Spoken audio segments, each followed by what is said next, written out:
Welcome to MCN.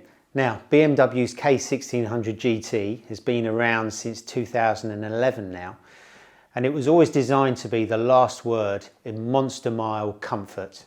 It came with every conceivable bell and whistle, but its party piece was always that 1.6 litre 6-cylinder engine with a milkshake smooth power delivery and proper performance, and a soundtrack that sounded like an M3 sports car at full throttle.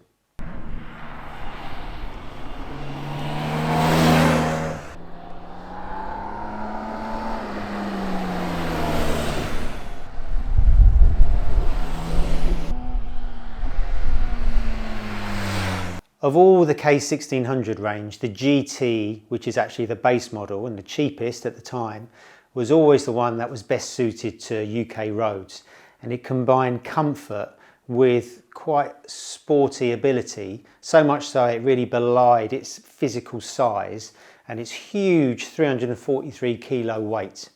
But for 2022, it's more decadent than ever, and there are 4 major changes. The first is in the engine department. It's now Euro 5. It still makes 158 bhp, but it's delivered 1000 RPM lower in the revs, and maximum torque is up from 129 pound-foot to 133 pound-foot.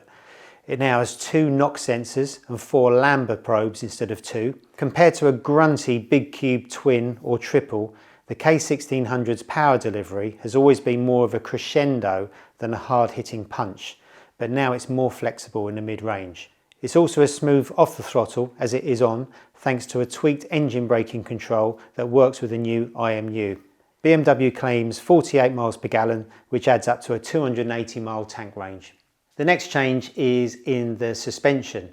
So the K1600's always had semi-active damping, which changes as you ride along, and that can be set in a hard range or a low range depending on the riding mode.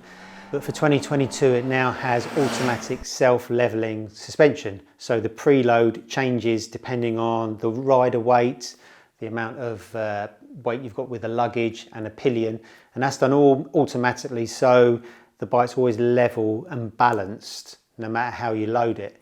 When you ride the new bike in isolation, you can't feel much of a difference if you're just riding on your own, but when you've got luggage and pillion it will make a big difference.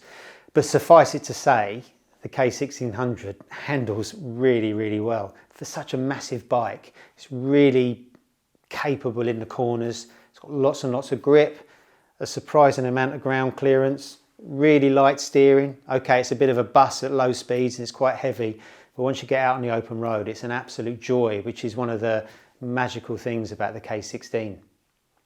What's also impressive are the brakes. It's got cornering ABS, but they've got lots and lots of feel, lots and lots of power, and with a big bike like this you're using a lot of back brake, and that's really, really good as well. The next change are the lights. It's got clever lights, it's got adaptive LED headlights, really, really bright, but the clever thing about them is that they swivel up and down and side to side, and that works with the IMU, so when you're braking the lights stay level, and when you're cornering they're level as well, so you don't lose any lighting at night, which is a really good idea. It's also got welcome, goodbye and follow me home lights, and also floor lighting, which is available as an option. Now that's a staple on a lot of posh cars when you open the door and the light shines down, but now you can get it on a BMW motorbike, which is really cool. And the best thing about that is at night when you're putting the side stand down or the centre stand down, you can see if it's on solid ground before you prop it up. The next big change, and the most noticeable one when you're riding, is that big new TFT colour dash, 10.25 inches. That was first seen on the R1250 RT and later on the R18B and Transcontinental, and that dash has a split screen, integrated sat-nav and Bluetooth connectivity. And it makes every other motorcycle display seem like a 70s Casio watch at a stroke.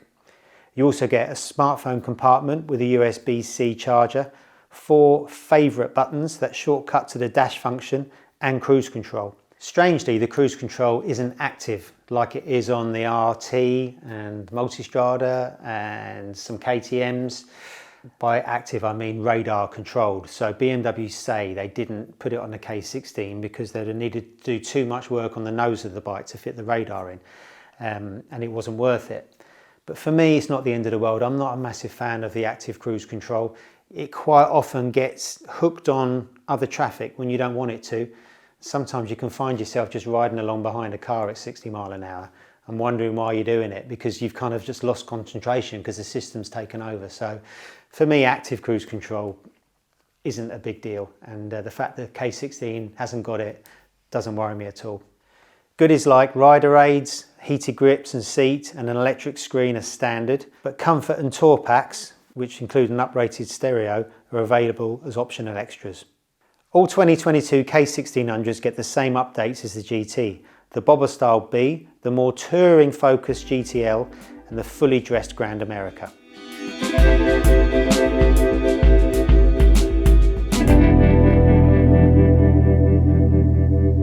So the self-leveling suspension, the dash, the extra mid-range, all those little tweaks make the 1600 a lot nicer to live with before, but it's not night and day different to the old bike. So owners of the current bike have got no need to rush out to the dealers to upgrade.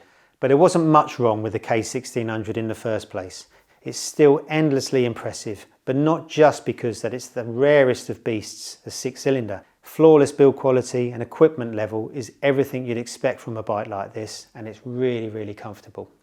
It's also as capable in corners as it can elegantly crush continents. But is this the ultimate tourer?